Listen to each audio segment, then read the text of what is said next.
FF09 Pictures presents The Sleeping Cetra Audiobook, Chapter 5, Dangerous Ride.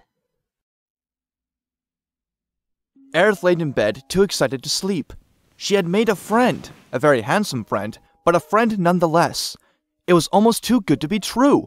Finally, one of her long-awaited wishes was granted. Of course, she had Red 13 and Kate Sith, however, neither of them were someone she could confine into. They were more like her bodyguards rather than friends. Red 13 was always worried for her safety and would travel close to her, eyes darting in every direction when they walked deeper into the forest. Kate Sith was more happy-go-lucky, always playing tricks or something. He was not the type you could take seriously. She loved them, but this man, this Cloud, was someone she could talk with.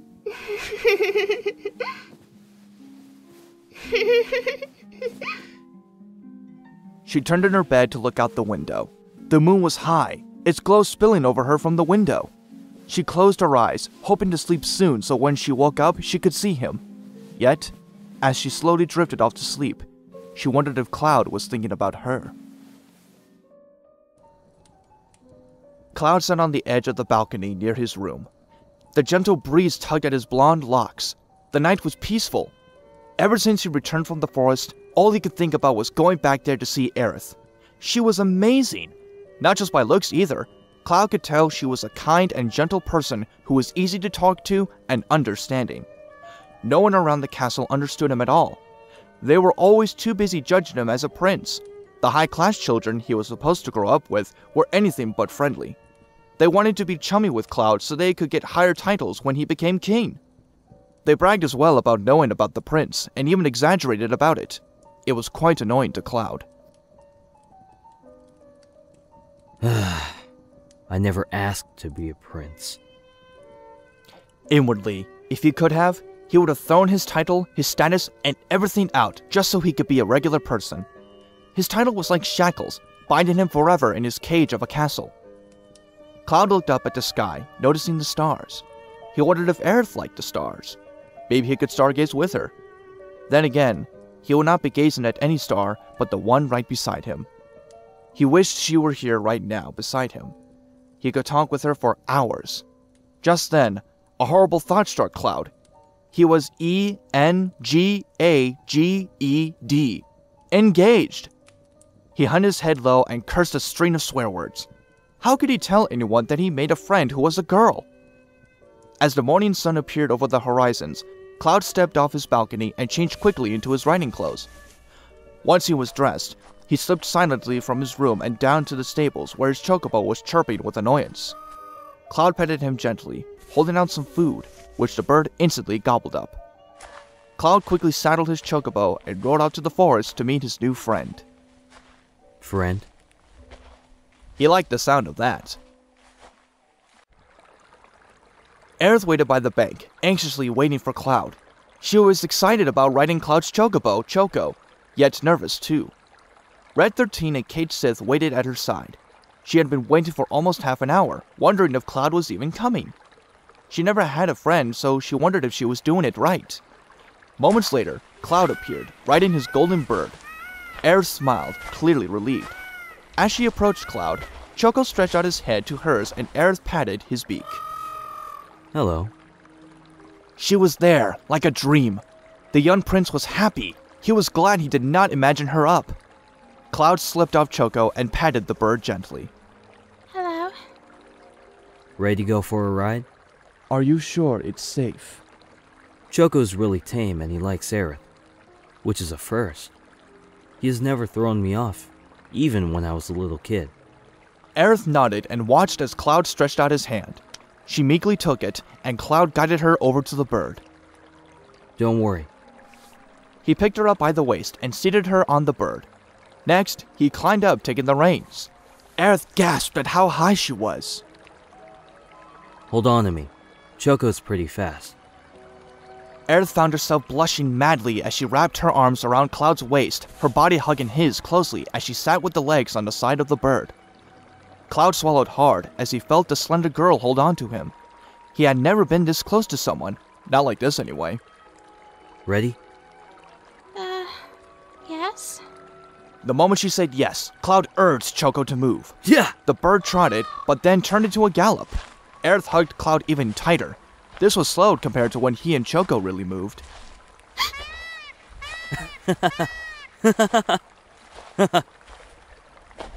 Ooh, let's follow him.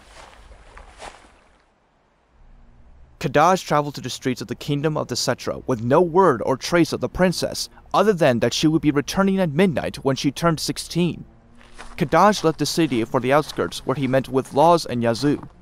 Laws had been traveling to smaller villages around the kingdoms, while Yazoo had searched in the kingdom of Nibelheim. They were no closer to finding the princess of the Cetra's whereabouts. This is a fool's errand. She could not disappear without a trace. Big brother is going to be mad. Don't cry, Laws, said Yazoo, tilting his head to the side. Just then, a black dog-like creature, a creeper, appeared at Yazoo's side. He growled its nose, sniffing the scents in the wind. Suddenly, several more creepers appeared, growling menacingly. How do you suggest we find her? When I sneaked into the palace, I saw the queen holding this, muttering for her sweet little girl.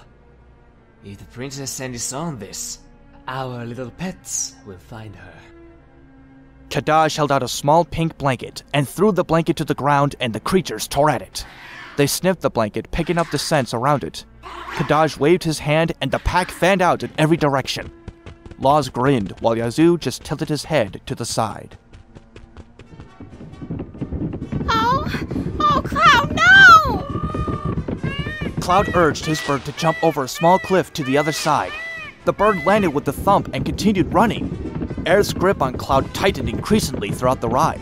Her body was pressed against his back, her eyes now shut tight. Several times during the ride, Aerith felt her body slip off the bird, if not fly off and land back on it. Cloud, please stop! Upon hearing her protests, Cloud tugged on the reins, making his bird slow down into a gallop and then a trot until it came to a stop. Cloud slipped off Choco, petting the bird's beak. How was that?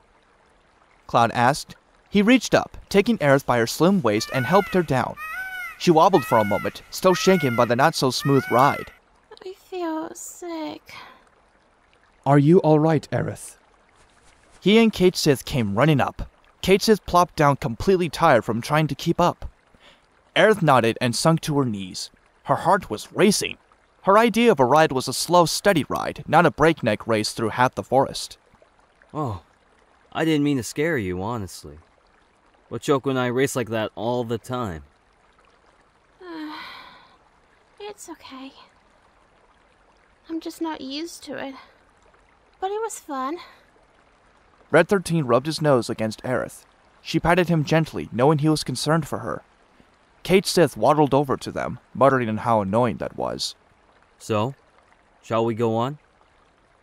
How about we rest for a while?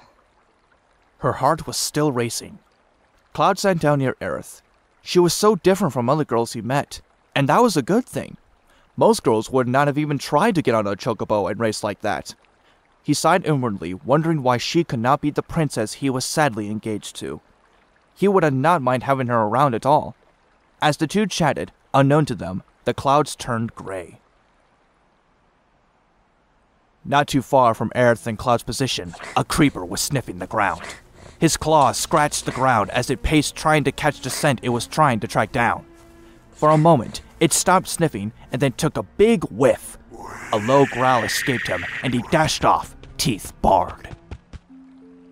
Cloud, Yes? what's it like to live in a city?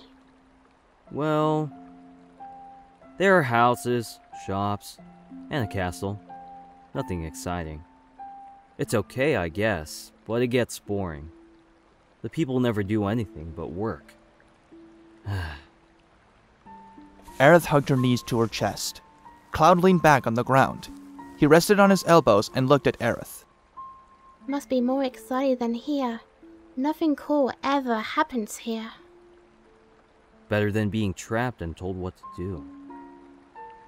Also, better than people telling you how to act and how to dress.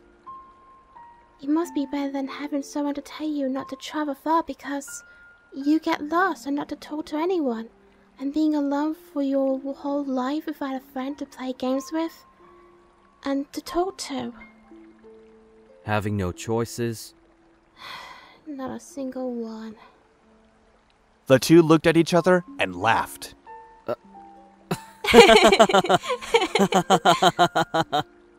The two had been arguing over who lives in a better place. Of course, given their situation, the two would have gladly switched places. Cloud was tired of his palace life and wanted to get away from the people. Aerith had been trapped in the woods her entire life with no other contact besides her family and Red 13 and Kate Sith. Well, let's just say having a privileged life is not the best thing. I envy you, Aerith. I envy you, Cloud. She smiled warmly at him, making Cloud blush ever so slightly. Red 13 shifted, glaring at Cloud. Red 13 was protective of Aerith, and he was not as trusting to humans. If Cloud made one wrong move, nothing would stop him from tackling him and ripping his arm off. Just then, Red 13 jumped up, letting out a low growl. His tail twitched, and his ears went back. Red? Said Aerith, wondering what got him riled up. Suddenly, bursting from the bushes, a large creeper came, running straight for Aerith. However, Red 13 jumped in the way, beating the creeper head-on. His jaws clamped on the neck of the creeper, but the creeper wiggled him off and snapped at him, taking bites at Red 13's own neck. Get out of there! As the two beasts began fighting, Cloud stood up, dragging Aerith to her feet. He hoisted her up onto his chocobo, but Aerith was struggling. No! Red 13! Please, help him! Kate Sith jumped on the creeper's back and began tugging at his ears and punching it on the head. The black creature growled and used its large paw to smack the cat off his back. By now, Aerith was in tears. Cloud saw the fear and pain in her eyes and quickly unsheathed his own sword. A large sword that looked nearly as big as Cloud, and probably very heavy. Choco, get out of here! Cloud ordered, throwing the reins up at Aerith. He hit the bird to make it run away. No! She wanted to stay, but Cloud could not bear her to see anything happen, not to mention risk her getting hurt.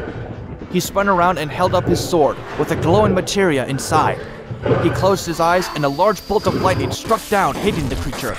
The creeper yelped and whined as it moved away from Red 13, who was now bleeding at the leg.